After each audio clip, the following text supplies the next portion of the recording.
Good evening, all of you, ladies and gentlemen. I, Dr. Shilpi Chauhan, founder and president of Saksham Society.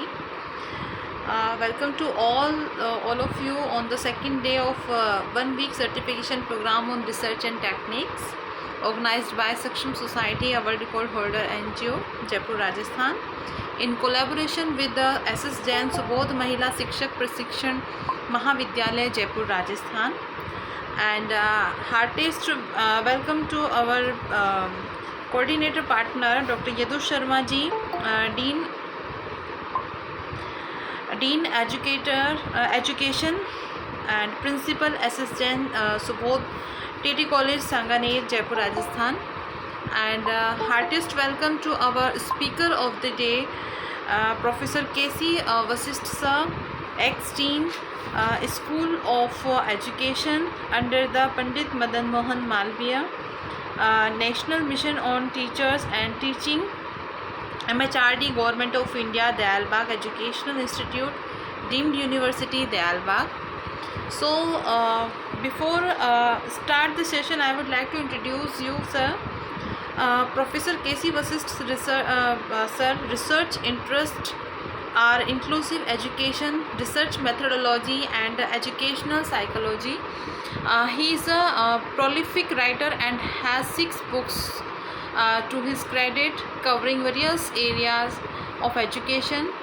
He continuously served as an expert in various panels and selection committee of different universities and state Public Service Commission. He had also worked as editor-in-chief for the widely acknowledged Journal of Educational Research in Academia, named as DIEFOERA.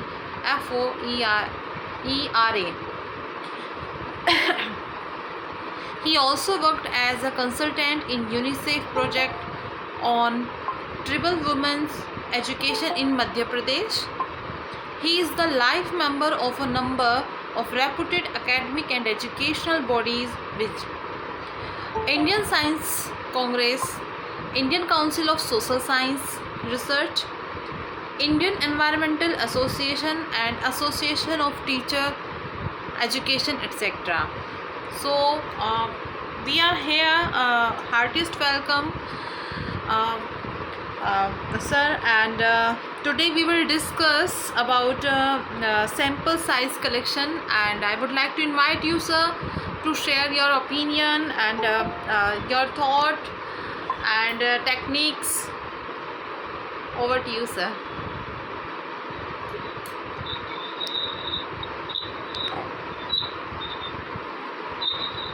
Again, there is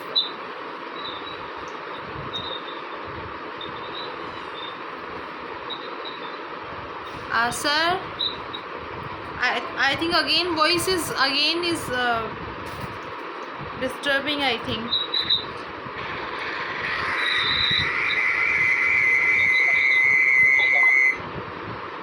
Hello.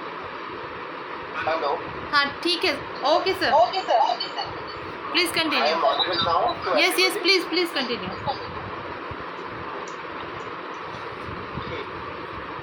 तो आज क्योंकि अभी हिंदी में demand था, मैं कोशिश पूरी यही करता हूँ कि हिंदी में मैं अपनी बात रखूँ, जिससे कि रिसर्च मेथोडोलॉजी के जितने भी मीन्स जो बिगिनर्स हैं या जो एक्सपीरियंस पर्सनस हैं who are working in colleges और डिफरेंट फैकल्टीज इन राजस्थान और लोकल प्लेस इन जयपुर, वो मेरी बात को समझ सकें। तो जहाँ तक डिटर्मिनेशन ऑफ सैम्पल साइज की बात आती है, it is very crucial phenomena of research के साथ इसका बड़ा सांगोपांग रिलेशनशिप है, क्योंकि सुनने में ये बहुत आसान लगता है, बट इसको करने में दैट इज़ कम्प्लीटली डिफिकल्ट। और ये भी कहा जाता है कि there is not a single line और single method to determine the sample size. Sample हम ले लेते हैं, सबसे बड़ी प्रश्न ये होता है सैंपल क्यों लेते हैं। सैंपल लेने की हमारी जो बात होती है वो ये होती है कि हमारा कॉस्ट कर्टेन हो सके, हमारे रिसोर्स कर्टेन हो सके, मतलब कम हो सके, और हमारी एनर्जी भी बचत हो सके, और साथ ही साथ जो भी दौड़ फील्ड वर्क के लिए करनी होती है वो बच सके। परंतु इन सब चीज़ों की बचत के मतलब ये नहीं है कि हम किसी भी चीज़ के साथ कंप्रोमाइज़ कर रहे हैं बचत को, पर कंप्रोमाइज़ का तात्पर्य नहीं होता रिसर्च में, क्योंकि you have to generalize the sample results on the larger population. इसलिए आपको सबसे पहले ये देखना होता है, और यही डिटर्मिनेशन की बात आती है कि हाउ टू कोऑर्डिनेट और how to conjoin the population in sample. इतना सभी लोग फैकल्टी मेंबर्स जानते होंगे, so are listeners over here, कि दो चीज़ें होती हैं। Population means the units of the individuals where we work and for whom we are going to work in research, and sample is the selected units of the individuals which are invited to work with research, to bring them in a action oriented or cultivated, जिनके ऊपर हम काम करते हैं और जिनको हम छांट के लाते हैं पॉपुलेशन के बड़ी समूह में से काटते हैं, उसको हम सैंपल कहते हैं। और पॉपुलेशन वो टारगेट पॉपुलेशन होती है जिसके ऊपर आप रिसर्च करने जा रहे होते हैं, या अल्टीमेटली साधारण शब्दों में कहें जिसके ऊपर आप अपनी रिसर्च की फाइंडिंग्स को इम्प्लीमेंट करके बताना चाहेंगे कि आपकी रिसर्च फाइंडिंग्स क्या हैं और उनका सामान्यीकरण कहाँ तक, किस हद तक आप करने जा रहे हैं। क्योंकि कोई भी रिसर्च होती है किसी इंडिविजुअल या ग्रुप ऑफ इंडिविजुअल्स के लिए नहीं है। फॉर एग्जाम्पल आप ऐसे समझिए, only single drop of the blood can be conducted thousands, not thousands, hundreds of the tests in your body, number of tests। Compound जब आपके पास आता है तो सिंगल ब्लड की कुछ डॉक्स देता है, और डॉक्स के बाद आपको या तो वो स्पेसिफिक जो डॉक्टर ने प्रेस्क्राइब किया उस चीज़ को बताता है, या जो और भी जो आप टेस्ट चाहते हैं उस टेस्ट का आपको उस नमूने के पूरी बॉडी का स्क्रीन आउट करता है कि व्हाट सॉर्ट ऑफ डिसीजेज और problems of pathology are going to happen in your body. ये सब बातें होती हैं। ये इससे आपको जरा अपनी बॉडी के एक few drops of the blood से पॉपुलेशन और सैंपल का अंदाजा, उसको भी आप सैंपल ही कहते हैं। तो सैंपल क्या है? सैंपल नमूना होता है, न्यादर्श होता है, न्यादर्श के मुताबिक होता है, नमूना होता है, एक छोटा सा नमूना है। उस नमूने की खासियत क्या होती है कि उसमें अपनी पॉपुलेशन मीन्स पूरे, अगर ब्लड है तो पूरे शरीर के। अगर आलू बेचने वाले के पास जाते हैं तो आलू के छोटे मोटे बड़े खराब अच्छे सब गुण विद्यमान हो, उसको हम पॉपुलेशन कहते हैं। और जब उसमें से हम कुछ चीज छांट लेते हैं जो उस पॉपुलेशन के सभी गुणों को, इस तरह की बात है। ये सैंपल करना बिगनर्स के लिए बहुत डिफिकल्ट होता है, क्योंकि बिगनर्स या तो इस चीज़ के ऊपर ध्यान नहीं देते, पहली बात, या उनको बताया नहीं जाता है, दूसरी बात। तीसरी बात, दे आर इंटरेक्टिंग कि ऐसा है भाई स्कूल में 2000 बच्चे पढ़ते हैं तो उसमें से 50% या 40% आप ले लीजिए, आपका सैंपलिंग हो जाएगा। समटाइम्स द सुपरवाइजर्स या guides are teaching their students like that कि ये पीएचडी का काम है। कई बार ऐसा भी मैंने सुना है या मैं सुनता आया हूँ, आपको एक डिसर्टेशन लिखना है तो आप ऐसा करो कि 100 बच्चे ले लो, आपको थीसिस लिखने को ऐसा करो 2000 या 1500 बच्चे ले लो, अगर आप किसी स्कूल के ऊपर काम कर रहे हैं। मैंने ऐसी की मोटी मोटी बातें भी सुनने में रिसर्चर के द्वारा मेरे कानों में आती हैं या आती रही हैं कि they are defining the sample by the counts of the number of the individuals. कितने इंडिविजुअल आप लेंगे तो थीसिस बन जाएगी, कितने इंडिविजुअल्स लेंगे तो आप डिसर्टेशन बन जाएगा, और कितने ज़्यादा और उसमें इंडिविजुअल्स बढ़ा देंगे तो वो आपका पोस्ट डॉक्टरल फेलोशिप के लिए तैयार हो जाएगा डिसर्टेशन। इस तरह के मतलब you enhance the count of the individuals and you count the degree in that case. पर ऐसा नहीं, ये बहुत ही मिसकंसेप्शन है और इस मिसकंसेप्शन से दूर होना चाहिए, क्योंकि जब आप रिसर्च मेथोडोलॉजिस्ट होते हैं तो everything should be genuine, everything should be scientific, everything is very transparent and everything is reliable, valid and objective। ये तो आपकी रिसर्च बात करती है। और यहीं पे सैंपल आता है कि सैंपल के बिना कुछ भी नहीं है। सैंपल के बिना कुछ भी नहीं है मीन्स आपने डिज़ाइन बहुत अच्छा बना लिया, स्टैटिस्टिकल ऑपरेशन आपने SPS से SS लगवा के किसी से करवा लिया, या और कोई उसमें बहुत अच्छा डायग्रामेटिक रिप्रेजेंटेशन कर दिया, बट आपका डिज़ाइनिंग और सैंपल डिज़ाइन अच्छा नहीं बना तो रिसर्च का मीडियमेंट हो जाता है, क्योंकि आप फाइंडिंग्स को जनरलाइज किसी भी पॉपुलेशन के ऊपर नहीं कर सकते।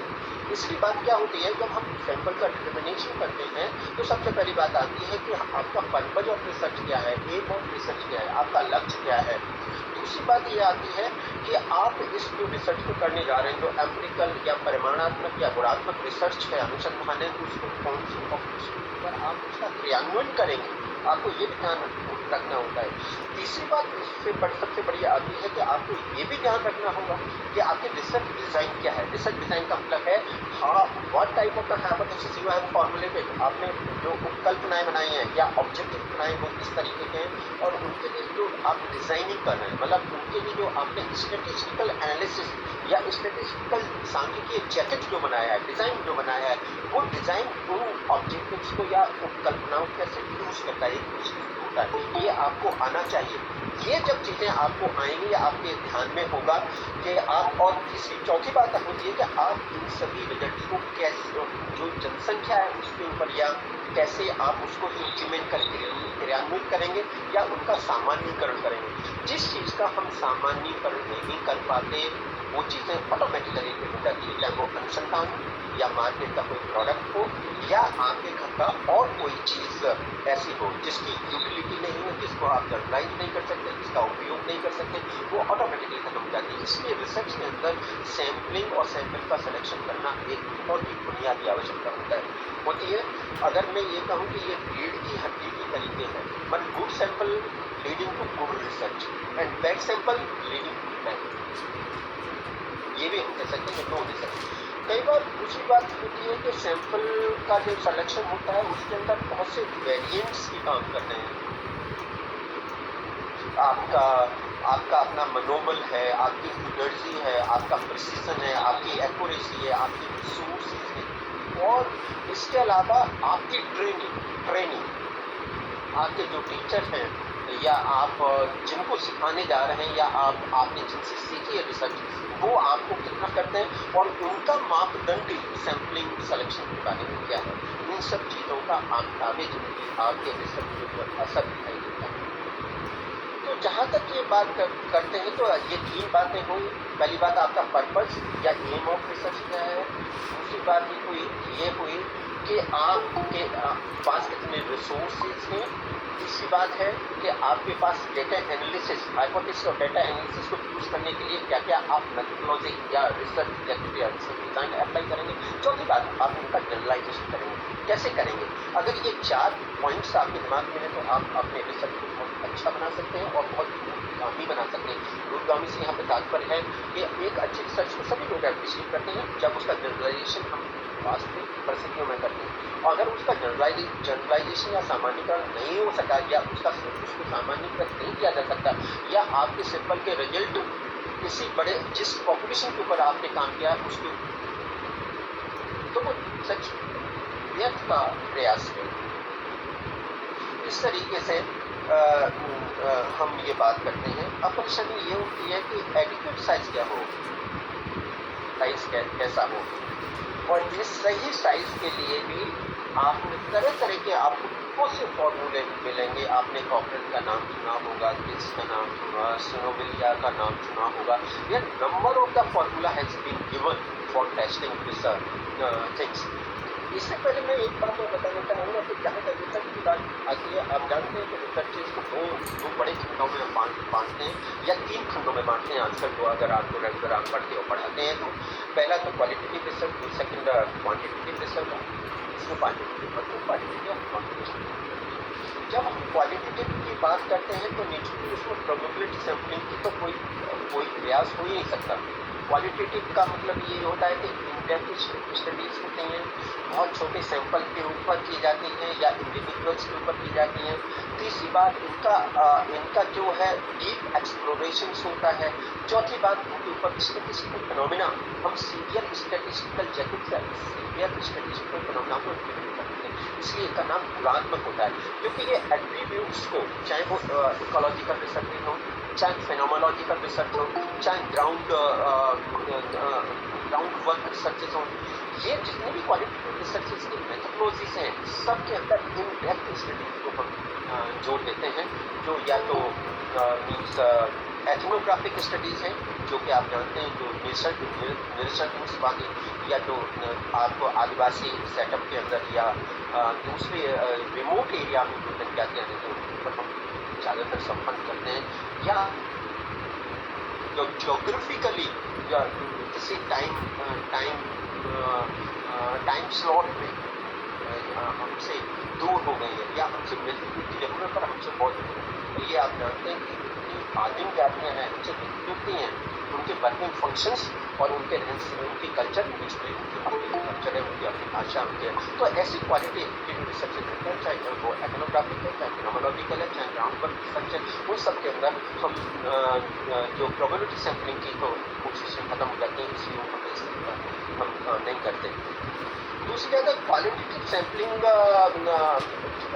के अंदर मैक्सिमम ये फ्लेक्सिबल होते हैं और ये प्रैग्मेटिक होते हैं, मतलब प्रैग्मेटिक अप्रोचेस होते हैं और इनमें हम ज़्यादा से ज़्यादा ये कोशिश रहती है कि हम ऐसा एक्सकवेशन करें, इतना उत्खनन करें कि हमें जो बेस्ट रिजल्ट्स हैं वो मिलें और हम उस जाति के बारे में, उनके कल्चर के बारे में, उनके रहन सहन के बारे में और उनकी जान सकें, इकट्ठी कर सकें। इसलिए क्वालिटेटिव सैंपल के अंदर रिसर्चेस जितनी भी डिज़ाइन होती हैं उनकी ज़्यादा ऐसी आवश्यकता ऐसी नहीं होती कि आपको सैम्पलिंग करना पड़े, परंतु आप किसी वहाँ के बहुत बड़ी समूह के ऊपर आप कर रहे हैं तो नेचुरली और इस तरह के आपके वेरिएबल्स हैं कि आपको कुछ खास एट्रीब्यूट्स को चेक करना है और उसके बाद ज़्यादा इंडेप्थ स्टडी नहीं करनी है, तो naturally that is moving towards the quantitative versus qualitative research और समटाइम्स ये सब बातें होती हैं। इस तरीके से अब आते हैं हम जब हम quantitative because most of the person that is not the means A of the research in India. अगर आप सिर्फ क्वालिटेटिव रिसर्च करेंगे तो आज के डेट PhD और डिसर्टेशंस अभी भी बहुत मुश्किल हो जाते हैं, इसलिए लोग ज़्यादातर बेस्ट रिसर्च पर जाते हैं या क्वांटिटेटिव रिसर्च के ऊपर जाते हैं कि आप सिर्फ एक निश्चित प्रोसेस के अंदर आप एम्स के बाद आप ऑब्जेक्टिव्स को डिफाइन कीजिए, उनको ऑफिस इंटरप्रिटेशन दीजिए, स्टैटिस्टिकल जैकेट बनाइए उनके लिए और सैंपल और डेटा कलेक्शन करके अपना एनालिसिस कीजिए या कराइए और उनके साथ अपने रिजल्ट्स देखिए। बड़ा ईजी वे होता है, means you put the things in different compartment. ये आपके घर में मसालदानी के कंपार्टमेंट की तरह का होता है कि हर एक में सामान या मसाला रखते जाइए, आपकी रिसर्च कंप्लीट हो जाती है। लोग ऐसा कहते हैं, कई बार इतना ही समझते हैं, तो फिर भी that is easier than the qualitative research. यहाँ पे जब हम क्वालिटेटिव रिसर्च के बाद जब हम डिटर्मिनेशन की बात करते हैं तो हमें कई चीज़ें ध्यान आती हैं। सबसे पहले बात आता है लेवल ऑफ प्रिसिजन, हम किस प्रिसिजन लेवल को रखना चाहते हैं, ध्यान में रखना चाहते हैं। दूसरी बात है कि लेवल ऑफ कॉन्फिडेंस और रिस्क क्या रखना चाहते हैं, आप जानते हैं अच्छी तरीके से या आपको जानना चाहिए। तो प्रोग्राम में हम जनरली 0.05 या 0.01 0.05 मतलब नॉर्मल प्रोबेबिलिटी का के ऊपर हम ये जानने की कोशिश करते हैं कि particular result is fitted on 95% of the population, कि हमारा जो रिजल्ट निकलेगा वो हमारा 95% पॉपुलेशन के लिए मीन्स सटीक होगा इस तरीके से। और ये नहीं होता कि स्टेटिस्टिक्स का सब जगह आजकल चलन इतना है कि उसके बिना चाहे आप किसी शोरूम में मॉल्स में जाएं, शोरूम में जाएं, कि अगर स्टेटिस्टिक्स का आपके ऊपर एक सटीक ध्यान नहीं है, उसका सटीक ध्यान नहीं है, तो आप कहीं भी किसी प्रोडक्ट को मैन्युफैक्चरिंग में भी सक्सेसफुल नहीं होते। ये तो एजुकेशन का रिसर्च या साइंस रिसर्च का मेथोडोलॉजी का रिसर्च है। तो सबसे पहले लेवल ऑफ प्रेसिजन को ध्यान में रखना होता है, सेकंड लेवल ऑफ कॉन्फिडेंस को ध्यान में रखना होता है, तीसरा डिग्री ऑफ वेरिएबिलिटी को ध्यान में रखना है, आप कितना वेरी करेंगे। अगर हम नॉर्मल प्रोबेबिलिटी के वैल्यू करके ऊपर जाते हैं तो डिग्री ऑफ वेरिएबिलिटी कितना होगी, ±3 में रखेंगे, ±5 में रखेंगे, ±7 में रखेंगे। और there are numerous tables are available for this standard tables, तो उनसे भी हम इसको पता लगा सकते हैं। परंतु जहाँ तक है वही बातें होती है, इसको एनालिसिस को आप खुद करें तो आपको अच्छे रिजल्ट्स मिलते हैं, आपको रिलायबल रिजल्ट्स मिलते हैं, आप सेटिस्फाई होते हैं। क्योंकि ये कलेक्शन कर रहे हैं तो सिर्फ एक रिसर्चर को ये मालूम होता है अगर होमोजीनियस है तो आपका सैम्पलिंग बहुत आसानी से और बहुत जल्दी हो जाएगा with little variations in the degree of variability. और तो आपका हेटेरोजीनियस है, that is again a very difficult part, that is विषमताओं से भरा हुआ है। और होमोजीनियस अगर उसके सब एट्रीब्यूट्स या गुण और स्वभाव जो है पॉपुलेशन का बड़ा नॉर्मल है और एक जैसा है, तो सैंपल सिलेक्शन में रिडक्शन नहीं है। और लास्ट होता है कि हम एक्सपेरिमेंट वैलिडिटी को भी हम फिक्स करना चाहते हैं यहाँ जब हम लेवल ऑफ इस प्रिसीजन की बात करते हैं तो इसको कई बार आप अरे लोग तो जानते वो तो होंगे इसका लेवल ऑफ मुझसे प्रिसीजन की बता बात हम देती, सैम्पलिंग स्कूल एरर में के से किसी बच्चे की मोड लेके पे उसकी करते हैं, सेट सैम्पलिंग एरर निकलवा भी लेता, कहते हैं फोटो इसको कॉपी हिंदी करा भाषा लेता। में, और आप सब लोग वही सब। सांख्यिकी में इसको पढ़ते होंगे। और तो ये सैम्पलिंग ऑफ एरर ये है कि ये हमेशा जहाँ तक है कि प्लस माइनस 5% के अंदर देखी जाती है। अगर हम नॉर्मल प्रोबेबिलिटी का पेपर से प्लॉट करें प्लस माइनस 3 सिग्मा के नहीं, अंदर, नाइन्थ तो में ही प्लस आया है माइनस वो, 5 पर इतनी मतलब जल्दी अभी तो नया अगर कोर्स था, 80% तो अगर कहाँ दी, स्कूलों मुझे नहीं को पता। 80 से मीन्स 85 से लेकर 75 से लेकर 85 अरे तक कैसे लोग अरे अगर निकाल लिए तो वो आपके एक रिजल्ट किसी की सामान्य लेके ना करते फोटो हैं कॉपी तो करा वो ले आपके उसकी। वैलिड रिजल्ट्स या अच्छे रिजल्ट्स माने जाते हैं। इस तरीके से हम लेवल ऑफ ठीक है, यूज करते ठीक हैं। है। जब कॉन्फिडेंस लेवल का मेरी यूज भी करते हैं मीटिंग चल रही है जनरली अभी आप ऑनलाइन, लोग मैं पी कर टेबल्स, दूंगी। एनोवा टेबल्स और नमस्ते। टेबल्स, जेड टेबल्स ये सब इस्तेमाल करते हैं। तो कॉन्फिडेंस लेवल वहाँ पे आप 2 ही टेबल्स जनरली इस्तेमाल करते हैं जिनको आप अपनी कल्पनाओं के सहारे से टेस्ट करते हैं। 0.05 एंड 0.01।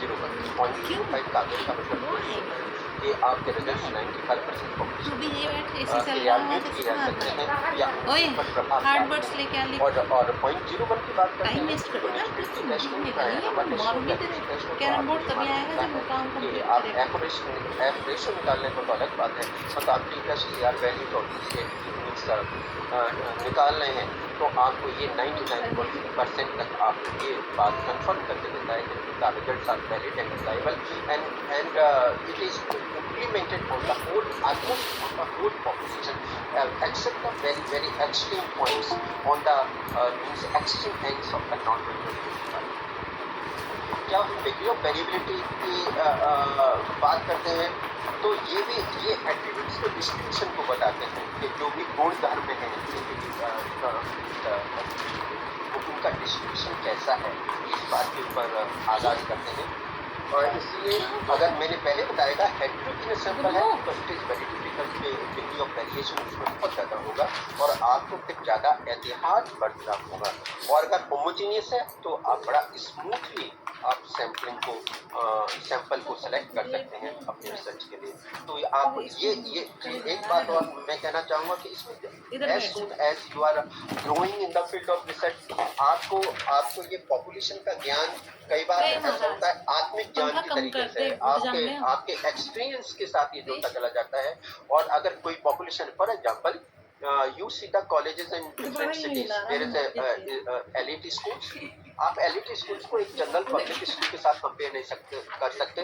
पब्लिक स्कूल के बच्चों को एक आपका जो गवर्नमेंट के स्कूल्स होते हैं उनके साथ कंपेयर नहीं कर सकते और गवर्नमेंट स्कूल्स जो हैं उनके साथ और कोई प्राइवेट स्कूल्स हैं उनके साथ कंपेयर नहीं कर सकते। मींस बिकॉज द स्कूल है different geographical setup as per the demand of the resources, fee structure, level of the books, level of the facilities and resources provided, and the fee structures and different amenities given by the to the students in the schools. तो ये means आप अपने पंथ कई बार लोग करते क्या है कि उनको इन सब बातों से परहेज नहीं करते, उनको मतलब ही नहीं होता और किसी भी लेवल के बच्चे स्कूल को किसी भी लेवल से कई बार कंपेयर कर देते हैं और सैंपल का सिलेक्शन कर लेते हैं। पर हमेशा ध्यान रखिए कंपैरिजन और सैंपल सिलेक्शन हमेशा होमोजेनियस एनवायरनमेंट में किया जाता है और जब कंपेयर भी उन दो चीज़ों के अंदर किया जाता है जो आपस में गुण धर्म में लगभग एक समान हो, एक जैसी ना हो, लगभग एक समान हो। दो तरह की चीज़ों के अंदर कंपैरिजन नहीं किया जा सकता और ना उनका सैंपल इसलिए कहते हैं। और वहां से अगर आपका नेचर ऑफ रिसर्च या आपके एम्स ऑफ रिसर्च कुछ इस तरीके के कि you have to compare drastic what are the drastic comparison और drastic gap between two situations और two geographical backgrounds of the schools और ecological backgrounds of the school. तो then you have to decide some certain variables and you have to define your sample population in well structured fashion, then you can survive. Otherwise it is very fake results and that is not means beneficial for the whole things. Next आता है कि extendability। एक्सटेंडेबिलिटी के अंदर अंदर मतलब population का representative कितनी है पॉपुलेशन, ये आपको देखना होता है। और इसलिए सैम्पलिंग थिंग्स के अंदर कितनी वेराइटीज है। आपने देखा अगर हम स्ट्रक्चर्ड सैम्पलिंग की बात करें तो उसमें यह है कि देयर इज अ लेयर, अभी भी मैं लेयरिंग की बात कर रहा हूँ, स्ट्रेटिफाइड सैम्पलिंग की बात करते हैं तो there is a levering a different. तो हम कहीं कहीं स्ट्रेटिफाइड सैम्पलिंग यूज करते हैं जब हमारी पॉपुलेशन के अंदर मान चाहे वो सोशियो इकोनॉमिक स्टेटस हो, चाहे लेवल ऑफ द स्कूलिंग हो या level of the parenting economy हो, तो हम ऐसा नहीं कि स्ट्रेटिफाइड सैम्पलिंग का भी यूज करते हैं। और तो वहाँ पे फिर आपको एट्रीब्यूट्स और वेरिएबल्स को बहुत अच्छी तरीके से डिफाइन करना होता है जिससे कि आपके जो एम्स हैं और या ऑब्जेक्टिव्स हैं वो सेटिस्फाई हो सकें। तो इस तरीके से हम इस्तेमाल करते हैं और इन चीज़ों की हम ऊपर ध्यान देना चाहिए। तो इससे सबसे पहली बात मैंने ये बताया था जो इस समय जो बात बताने की है कि कई बार जो आपका कोई सीनियर पर्सन होता है and those persons having the well acquaintance with the population, उनके दिमाग में सबसे बड़ी बात होती है रिसर्च में भी एक्सपीरियंस काम करता है। जैसे कि वो कहते होता है कि इनर आइज इंट्रोस्पेक्शन सबसे बड़ी बात होती है, वो तो बहुत अच्छी बात है, पर तो आप बिगिनर्स के लिए it is very difficult task. इसलिए बिगिनर्स के लिए हम यही कहते हैं कि दे शुड और they must follow these statistical devices. Number of devices have been given. I have given the name, the Bickel, Slovia, Cochrane, and different persons. So you can use all these devices for your purpose and satisfy, transparent, and give the honest mark to your research in sample selection. Because the sample is the means the basic foundation of whole research. Because it needs the further generalization and for it make the useful for the larger population. ये वाली बात होती है। यहाँ तक बात शायद समझ में मेरी आई होगी। अब क्योंकि बात मेरे पास कोई रिप्रेजेंटेशन के लिए नहीं है तो मैं I give the formula that is needed. अगर एक फॉर्मूला बहुत सिंपलेस्ट है, Cochran itself is a very simple formula, पर मैं एक फॉर्मूला मेरे को जो समझ में आता है Gill's formula that is more simpler और almost means similar to Cochran's formula that is n equal to p bracketed 100 minus p z square upon e square, e का whole square. This is a formula. क्योंकि ये मैं यहाँ represent नहीं कर पा रहा आप लोगों को, पर तो आपका अगेन मैं small equal to p capital P bracketed 100 minus p into z square upon e square. This means n representing over here the required sample size. आपको कितना sample size चाहिए? p यहाँ पे percentage occurrence of state और condition, occurrence of the attributes, population के अंदर जो attributes हैं उनकी occurrences क्या है, percentages क्या है, ये आपको ध्यान में रखना चाहिए। तीसरी बात आती है E represent the percentage of maximum errors required। आप कितने एरर तक आप अपने को मीन सीमित कर सकते हैं। मैंने पहले बताया +-3, +-5 और +-7। पार्टलेट ने इस इक्वेशन ये दिस इज द इक्वेशन और जेड है value corresponding to level of confidence, value of confidence 0.05 पे चेक करना चाहते हैं, 0.01 ये एक नंबर कम कर, ओ एक नंबर कम कर। कंसिडरेशन जो दिए हैं एक के थी ना तुझे एस्टिमेशन ऑफ सैंपलिंग साइज के लिए, तो सबसे पहले level of precision and risk बहुत जरूरी है। रिस्क मतलब एरर्स बहुत जरूरी है जिसका रिसर्चर को पहले से एक्सेप्टेंस होना चाहिए कि उसे कितना एरर वो बर्दाश्त करेगा अपने सैंपलिंग के अंदर। दूसरी बात है सैंपलिंग के अंदर जब हम देखते हैं तो दो चीज़ें होती हैं, सैंपल जब पॉपुलेशन और सैंपल। तो पॉपुलेशन के अंदर जितने भी एट्रीब्यूट्स होते हैं नेचुरली आप जानते हैं कि उनको हम पैरामीटर्स कहते हैं, और जो सैंपल के एट्रीब्यूट्स होते हैं उन सबको हम स्टैटिस्टिक्स कहते हैं। क्योंकि सिर्फ हम स्टैटिस्टिक्स पे जितने भी पैरामीटर्स हैं वो पैरामीटर्स उनको उन सैंपल के एट्रीब्यूट्स के ऊपर ही लागू कर सकते हैं जिससे ले आए। तीसरी बात है अगर हमें फ्यू थाउजेंड्स का सैंपल लेना है, फ्यू थाउजेंड्स का हमारा पॉपुलेशन है, मान लीजिए 1.5 लाख 2 लाख का पॉपुलेशन है और नेचुरली हमें उसमें से 500-700 इंडिविजुअल्स के ऊपर काम करना है, तो नेचुरली फिर आपको इस प्रोसीजर के थ्रू गुजरना ही होगा। क्योंकि आप कोई भी इट इज़ नॉट पॉसिबल कि आपको जो बहुत बड़े एरिया के अंदर बहुत बड़े पॉपुलेशन के साथ आप at a time at a single person आप काम कर सकें। जब हम बड़े प्रोजेक्ट्स अपेक्स बॉडीज के होते हैं, एनसीईआरटी का हो गया, नीपा का हो गया, AIU का हो गया, ICSSR का हो गया, then it may be possibility because you have the facilities of research fellow, project fellow and the field fellows at your disposal on salary basis। परंतु जब आप PhD या दूसरे काम डिसर्टेशन कर रहे होते हैं तो you must not be quite ambitious to select the larger population। दूसरी बात आती है कि नेचुरली दो चीज़ें होती हैं कि as soon as you enhance the sample size you lessen the errors from your sample। हम जैसे जैसे सैंपल का दोनों में विरोधाभासी संबंध है, हम जैसे जैसे सैंपल का साइज बढ़ाते हैं तो हमारे वो पॉपुलेशन के करीब होता चला जाता है और हमारे उसके अंदर जो एट्रीब्यूट्स के अंदर जो एरर्स होते हैं वो ऑटोमेटिकली कम होते हैं। ये बात होती है, यही बात बार्टलेट ने अपने एक अध्ययन में बताई है और उसने इसको इसलिए इस फार्मूला को रिकमेंड करते हुए कहता है कि इसके अंदर ये इस कंपोनेंट्स को हम रखते हैं तो इसके ज़्यादा हमें रिजल्ट्स मालूम पड़ते हैं। इसके अलावा वो ये भी कहते हैं कि अगर कॉकरन की बात हम करते हैं तो क्योंकि कॉकरन की बात इसलिए करना जरूरी है, Cochran formula is wide popular among the social sciences and education और इसके अंदर जो कॉकरन इक्वेशन है वो है n0 equal to z²pq upon e²। ये भी एट पार है, परंतु इसके रिजल्ट्स मैंने बताया कि उसका गिल्स का जो लेटेस्ट है 2010 का इसने थोड़ा सा इम्प्रूव करके इसको तैयार किया है। तो और मीन्स सोशल साइंसेज के पॉइंट ऑफ व्यू से और मैनेजरियल पॉइंट ऑफ व्यू से management and different social sciences के न्यू ब्रांचेस ओपन नाउअडेज उनके ऊपर ये ज़्यादा अच्छी तरह इम्प्लीमेंट होता है, जबकि कॉकरन as a customary device be used in the education, especially in education, because most of the persons are going to teach this Cochrane formula and they follow the Cochrane। तो n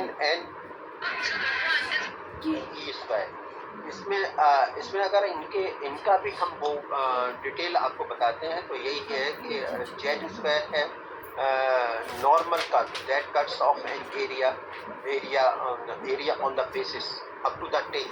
आप जानते हैं अगर bell shape cut को बनाएं तो ये Z उस एरिया को आप प्लस माइनस 3 सिग्मा में डिस्ट्रीब्यूट होता है, आप जानते हैं, या प्लस माइनस 6 सिग्मा भी आप कहते हैं, जिसका मीन मीडियन और मोड अंडर आइडियल कंडीशंस क्या होता है, बीच में होता है। और इस बीच में बिल्कुल means it divide the whole normal probability का इक्वल पार्ट्स। आइडियल कंडीशन तो नेचुरली हम आइडियल कंडीशन में देखते हैं, और कुछ जब हम रिसर्च कर रहे होते हैं तो आपको ये भी देखना होता है whether it is having some kurtosis और whether it is having some other aberrations in this graphical structure of the disc. तो उनको भी शांत करने के लिए, उनको भी समाधेय करने के लिए हमारे पास बहुत सी स्टैटिस्टिकल एक्सरसाइज है जिनका आज इससे डायरेक्ट नाता नहीं है। और 1 माइनस एल्फा जो इसने दिया है उसका मतलब ये होता है कि ये मतलब Z² को 1 माइनस एल्फा से हम इसको कैलकुलेट कर सकते हैं। 1 माइनस मतलब 95 कॉन्फिडेंस लेवल को 95%, जहाँ तक मैक्सिमम हम प्लस माइनस 3 सिग्मा से छोटा छोटा पॉइंट एक्सट्रीम एंड्स पे छोड़ते हैं तो हम 95%, आप जानते हैं 95.56 या 58% कवर कर लेता है वहाँ तक। और अगर 3 सिग्मा तक जाते हैं 99.something शायद कवर करता है। तो उससे पहले अगर 0.05 पे हम टेस्ट करते हैं तो इतनी पॉपुलेशन हमारी कवर हो जाती है कि उसके ऊपर हम अपने सैंपल के रिजल्ट्स को लागू कर सकते हैं या क्रियान्वित कर सकते हैं। ये इसमें डिजायर्ड लेवल ऑफ प्रिसीजन है कि हम कितनी सत्यता या शुद्धता उसमें चाहते हैं। P estimated proportion of attributes that is present in the population। P ये बताता है कि उसके अंदर कितना कौन सा जो गुण है वो गुण की मात्रा क्या है, और इसको भी हम टेबल के थ्रू जान लेते हैं और उसकी कैलकुलेट करते हैं। इस तरीके से ये फार्मूला तैयार होता है और ये कॉकरन नेचुरली बहुत ही ज़्यादा इस्तेमाल करते हैं, जिसके सहारे हम इसकी मीन्स रिजल्ट्स को निकाल सकते हैं। तो ये आपके ऑप्शन, दोनों ऑप्शन हैं, दोनों में रिजल्ट्स लगभग अगर कैलकुलेशन किए जाएंगे तो एक जैसे ही आते हैं और हम इस तरीके से इसको एस्टेब्लिश कर सकते हैं या अभी तो सेशन चल रहा है, मेरे पास तो जो रिक्वेस्ट आ रही है मैं ऐड कर रही हूँ सबको। कॉकरन फार्मूला में अगर हम इसको और ज़रा सिंप्लीफाइड करके लिखें, जरूरी नहीं है कि क्योंकि एक डिफरेंट आप किताबों ना आप एक जानते हैं काम कीजिए, इसको ना फार्मूला एक ही होता है, पर कॉमर्स की किताब में, मैनेजमेंट की मीटिंग का किताब जो में, ऐप है ना वहाँ पे एजुकेशन की पेस्ट किताब में, कीजिए, इकोनॉमिक्स लिंक की को किताब में, कॉपी इनका पेस्ट करके डिफरेंट तब वर्जन्स कीजिए। में लगे होते हैं। और तो बात, डिफरेंट और तो हाँ ये जी, एक बहुत और ना और ये सिंपल वो आप करना मीट चाहें तो वाला मैंने जी बिल्कुल मीट का जो ऐप है ना उसको या तो आप अपडेट कर देना या इंस्टॉल करके दोबारा इंस्टॉल करना फिर। इसमें मान लीजिए मैं गेट की भेजती हूँ वैल्यू एक बार। 1.9 से, एक एग्जांपल के द्वारा ग्रुप में मैं है समझाने आप? की कोशिश कर रहा हूँ, हालांकि ये थ्योरेटिकल है, अगर इसका तो वो डिस्प्ले पिन होता हुआ तो हुआ है ना जो मैसेज, वही वाला है। सम हाँ, डेफिशिएंसी ठीक ऑन माय पार्ट जो मैं ठीक डिस्प्ले ठीक, नहीं कर सकता ओके ओके। आपको शायद ज़्यादा मदद मिले। जेट की जो वैल्यू है मान लीजिए वो 1.96 आप रखते हैं, 1.96 कहाँ आती है, शायद आप लोगों को मालूम होगा, ये 95% या 0.05 लेवल को डिनोट करती है, प्रदर्शित करती है। और उसकी टी वैल्यू टी चार्ट के अंदर, टी वैल्यू के अंदर आप देखेंगे अपनी स्टडी किताब का 1.96 वैल्यू होती है। पी मान लीजिए आप एस्टिमेटेड प्रोपोर्शन रखना चाहते हैं 40% का उसका 0.40 होगा, और Q 1 माइनस पी के इक्विवेलेंट होता है जो ऊपर है, तो 1 माइनस 0.40 करेंगे तो आपके पास जो फिगर आएगा 0.60 आएगा। ये आपका अपना डिसीजन है, 0.40 की जगह 0.50, 0.60। आप शुद्धता कितने लेवल तक चाहते हैं, आपके उसके जो एस्टिमेशन है, आप कितना एस्टिमेट करना की शुद्धता आप उसमें रखना चाहते हैं, इसके ऊपर डिपेंड करेगा। या आप अपने जो गुणवत्ता जो डेटा की आई है उसके साथ आप कितना काम करना चाहेंगे, ये आपको एस्टेब्लिश करना होगा। तो Q की वैल्यू हम 1 माइनस पी करके निकाल लेते हैं, दैट इज 1.40। अगर 0.40 रखते हैं तो वो 0.60 होगी। इसके अलावा मैंने बार मैं कह रहा हूँ कि P की डिसिसिव वैल्यू होती है, आप कितना 0.50 कर सकते हैं, मतलब इसका मतलब 50% उसमें शुद्धता होगी। 0.60 कर सकते हैं, उसका मतलब 60% शुद्धता होगी।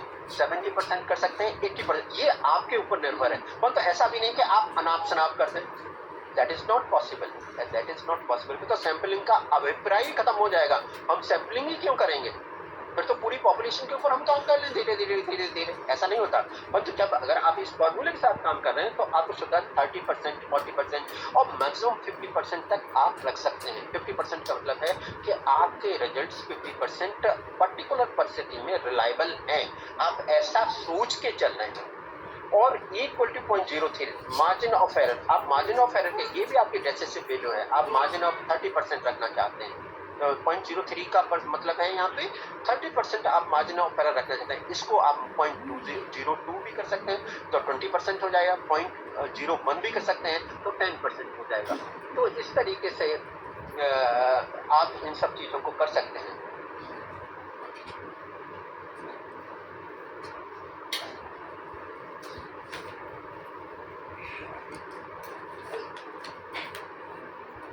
तो इस तरीके से अगर इसको इन सब वैल्यूज को आप रखेंगे तो मैंने कैलकुलेशन किया था है n = 1.96 का होल स्क्वायर इंटू 0.40 जो अभी आपकी वैल्यू पी की आई है, फिर इंटू 0.60 जो आपकी 1 माइनस पी के बाद वैल्यू आई है, और अंडर रूट आपने 30% का आप एस्टिमेशन लेके चल रहे हैं, ये अंडर होगा 0.03 का होल स्क्वायर, तो ये वैल्यू आपकी आएगी 0.9226, और जब इसको मल्टीप्लाई करेंगे हम 0.03 का जो होल स्क्वायर आएगा तो हमारे पास 1025.11 आता है। इसका मतलब है आपको एक बड़ी पॉपुलेशन के ऊपर आप अध्ययन कर रहे हैं, और अध्ययन करने के लिए तो आपको लगभग 1025 केसेस को स्टडी करना पड़ेगा, या आपको अपने सैंपल के अंदर 2000 की पॉपुलेशन है या 3000 की पॉपुलेशन है, तो इस फॉर्मूले के हिसाब से जो आपको बताया जा रहा है इतने एस्टिमेशन ऑफ एरर्स और एस्टिमेशन ऑफ पॉपुलेशन के हिसाब से आपको 1026 या 1025 केसेस कम से कम लेने पड़ेंगे। तो इस तरीके से इससे आपको ये भी बात पता चलती है कि कोई भी चीज़ 95% कॉन्फिडेंस लेवल के साथ आप उस चीज़ को आप कह सकते हैं कि that is correct up to the 95% of the level whatever you have study. that is generalizable on the 95% of the population with 3% errors. इसको जब इंटरप्रेट करेंगे तो हम बात करें with 3% error, and you estimate that 40% of the population prefer this branch of the schooling, this branch of the school, or this branch of the maybe the textbook schooling or the some other variables you want to study. इस तरीके से means I think आप इस प्रक्रिया को थोड़ा सा समाधि कर सकते हैं, जनरलाइज कर सकते हैं, सरल बना सकते हैं, और आप उसका अपने मीन्स जिंदगी में सैंपल सिलेक्शन के लिए यूज करेंगे। तो आपको इसका एक बड़ा मतलब जो तुक्के बाद आपको रिसर्च की फाउंडेशन से करनी पड़ेगी, क्योंकि रिसर्च हमेशा मैंने पहले ही बताया, रिसर्च का फाउंडेशन साइंटिफिक होता है। साइंटिफिक फाउंडेशन का मतलब होता है कि इसके अंदर पूरी वैज्ञानिकता होगी, means it is reliable, it is valid, it is objective, it is transparent, and it is visible to everybody, and it is honest effort on the part of the researcher. ये सब बातें आपको एक ही क्षण में मिल जाएंगी अगर आप कॉकरन का या गिल्स के फॉर्मूले को अप्लाई करते हुए रिसर्च को जब एस्टिमेट करेंगे, और तो and it also put you inside, आपको बहुत अंतर्दृष्टि भी देगा आपके अंदर। तो ये सब क्वालिटीज एक साथ आ जाती हैं, ऐसा मैं समझता हूँ। और कोई क्वेरी हो तो आप मेरे से शायद पूछ सकते हैं, शायद मैं क्योंकि I have only focused on the topic, otherwise it is very इतना सिंपल चीज़ नहीं है जितना सिंपल भी मैं आपको बताया गया। थोड़ा सा ये भी है कि आप इसको मीन्स कभी डिबेट हो या कई दिन तक हो, डिफरेंट तरह का स्ट्रक्चर ऑफ फ्रेमवर्क हो रिसर्च का, तो different structure of framework of research में ये डिफरेंट तरीके से इसको हम इस्तेमाल करते हैं। तो ये बात कभी कभी आपसे कभी और मुखातब होंगे, कभी फैकल्टी डेवलपमेंट प्रोग्राम में तो हम आपसे बात करेंगे। तो डिविजन के लिए this is we can say that it's a hit for the target, just like. Thank you very much, dear audience. Whatever I have said, you have listened carefully and also adapt in your life, and this is basically means basic methodology. It is the spine of the research, how to estimate or how to collect and estimate the size of the sample. Thank you very much. Thank you very much, Dr. Silpi, also giving the opportunity to come on this platform and to discuss the things which I have known and learned from my own experiences. Thank you so much, sir. Very nicely you describe each and everything, and now we are moving for our next session, that is a question answer session. So I would like to invite all the audience, if you have any query and any question in your mind, so you can ask directly to the sir, and you can also text in the chat box.